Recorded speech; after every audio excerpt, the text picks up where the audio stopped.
اچھا، آپ کی بعض باتوں سے ایسے تاثر پڑتا ہے کہ آپ بڑے کٹر متشدد قسم کے اہل حدیث ہیں. بعض سے لگتا ہے جی آپ دیوبندی ٹائپ ہیں، بعض کہتے ہیں جی بالکل لگتا ہے کوئی بریلوی بلکہ اس سے بھی آگے بڑھ جائیں تو بڑے صوفی ٹائپ ہیں، اور بعض کہتے ہیں جی کہ آپ بڑے جناب وہ شیعہ ہیں، بلکہ بعض تو رافضی تک کہہ دیتے ہیں. تو یہ کوئی سمجھ نہیں آتی. یہ ہمیشہ سے ہوا ہے، ہمارے اماموں کے ساتھ بھی یہی کچھ ہوا ہے.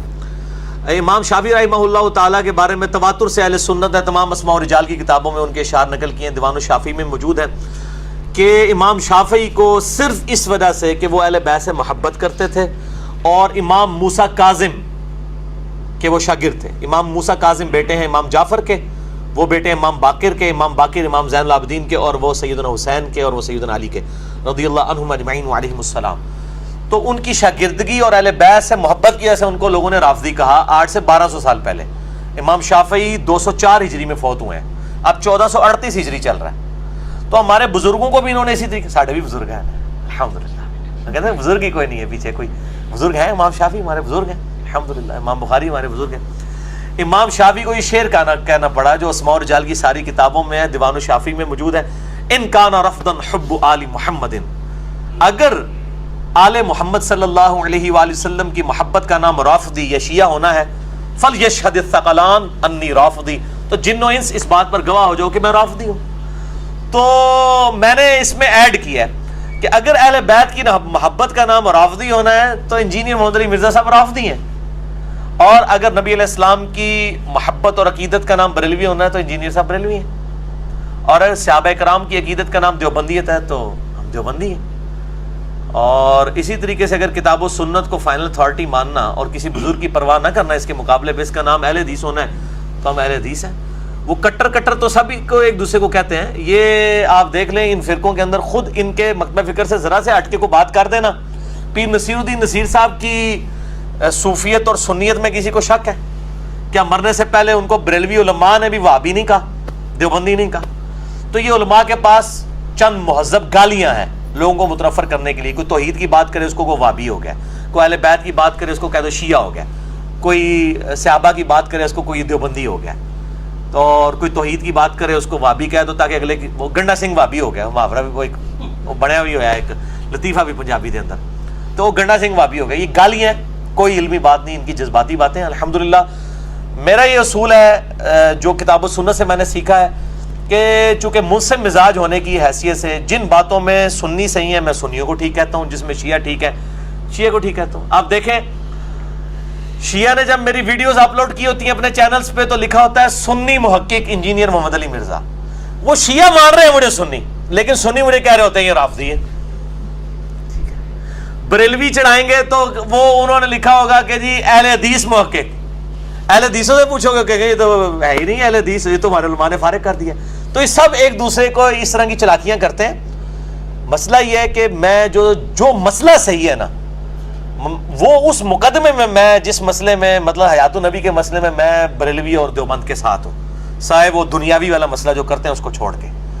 اور اہل حدیث اس مسئلے میں پریکٹیکلی صرف شیخ زبیر صاحب نے کوئی کتاب لکھی ہے، ادروائز اہل حدیث کا تو بالکل منہج بگاڑ کے رکھ دیا ہے. وفات النبی کی رٹ لگا کے وہ لوگوں کو کسی اور طرف لگا دیا. وفات النبی کو سب مانتے ہیں کہ دنیا سے وفات ہوئی ہے، قبر کی برزخی حیات ہے، اس کا آپ ذکر کریں. اس وجہ سے مجھے کہتے ہیں یہ تو بالکل بریلوی بن گیا. اسی طریقے سے جب میں یزید کو کنڈیم کرتا ہوں یا سیدنا علی کے مخالفین کو کنڈیم کرتا ہوں کہتے ہیں یہ شیعوں والی باتیں کر رہے ہیں. اور جب میں رفع الیدین کے اوپر کہتا ہوں، میرا تو یہ دعویٰ ہے کہ رفع الیدین پہ سنی اور شیعہ کتابوں کا اجماع ہے کہ رفع الیدین دونوں کی کتابوں میں موجود ہے، ٹھیک ہے، سوائے حنفیوں کے. میرا کلپ چڑھا ہے وہ کہتے ہیں یہ تو بالکل کٹر اہل حدیث ہو گیا، ٹھیک ہے. یا میں مزارات اور قبر پرستی کے خلاف بولتا ہوں تو مجھے اہل حدیث کا تانا دیا جاتا ہے. آپ جو یہ فرقہ سمجھتا نا میں وہ ہوں، وہ ان فرقے کے علماء سے پوچھتے، اگر وہ تصدیق کر دیں.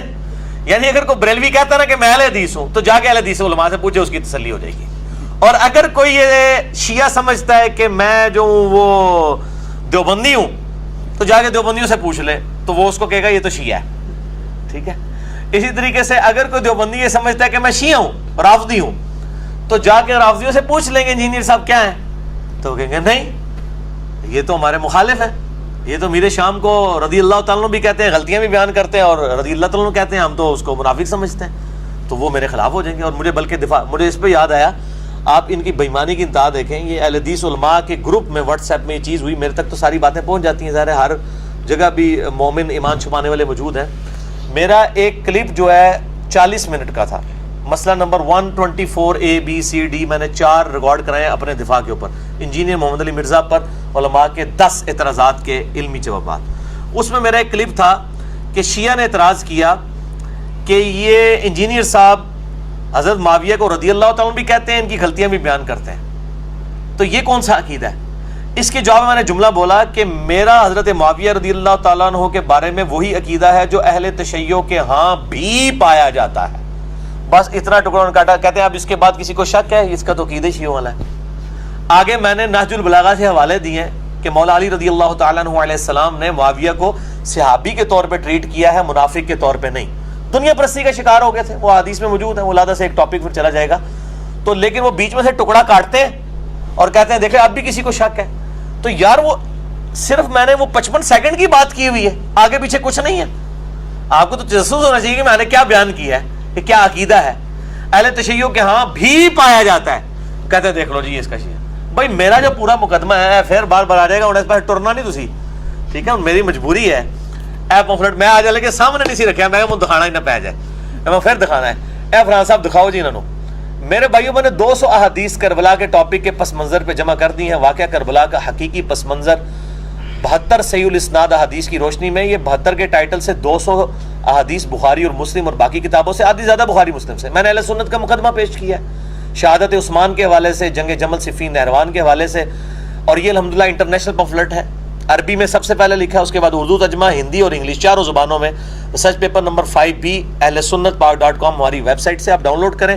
ہارڈ کاپیز ہم ہزاروں کی تعداد میں تقسیم کرتے ہیں. اس میں نے اپنا پورا مقدمہ لکھ دیا ہے. اب چونکہ ان باتوں کا جواب نہیں ہوتا ان کے پاس, تو وہ اپنی طرف سے باتیں بناتے رہتے ہیں. اب اس کا تو کوئی حل نہیں ہے, الزام کا کوئی حل نہیں. وہ پنجابی جی محاورہ ہے, آٹا گوندے ہلدی کیوں ہے؟ بھائی آٹا گوندنے کے لیے ہلنا تو پڑے گا. جب آپ نے سنیت کا مقدمہ پیش کرنا ہے, پھر جو شیعہ کی صحیح بات ہے وہ تو آپ کو ماننی پڑے گی. جب آپ نے حیات النبی کا مسئلہ بیان کرنا ہے, تو بریلویوں کی جتنی بات حیات النبی میں صحیح ہے وہ تو ماننی پڑے گی, جو غلط ہے وہ غلط. اس طریقے سے جب رفع الاذین پہ اگر میں زور دیتا ہوں, ساتھ ہی ساتھ میں علماء عرب کی نماز کو بھی غلط کہتا ہوں. رکوع کے بعد ہاتھ باندھنے کے بارے میں میرے کلپ ریکارڈڈ موجود ہے کہ میں اس کو غلط سمجھتا ہوں. ارسال الیدین رکوع کے بعد, اس کے اوپر اجماع امت ہے. اور البانی صاحب نے تو باقاعدہ اپنی کتاب کے اندر لکھا ہے کہ یہ بدعت ہے عرب علماء کی. انہوں نے بھی جرت کی ہے, ان کو کوئی گالیاں نکالتا, ہمیں نکالتا ہے. تو میں الحمدللہ اگر ایک بات پہ زور دیتا ہوں تو دلائل کے اوپر, اسی مکتبہ فکر کی, اسی سے متعلق دوسری بات کو میں نہیں صحیح مانتا. لیکن میں یہ مجھے بتائیں, میں نے کوئی ایسا نظریہ لانچ کیا ہو جو کتاب و سنت میں موجود نہ ہو, یا کسی کا کسی وقت میں نہ رہا ہو, یا آج لوگوں کا موجود نہیں ہے, ایسا کیتا کہیں نہ کسی فارم میں موجود ہے.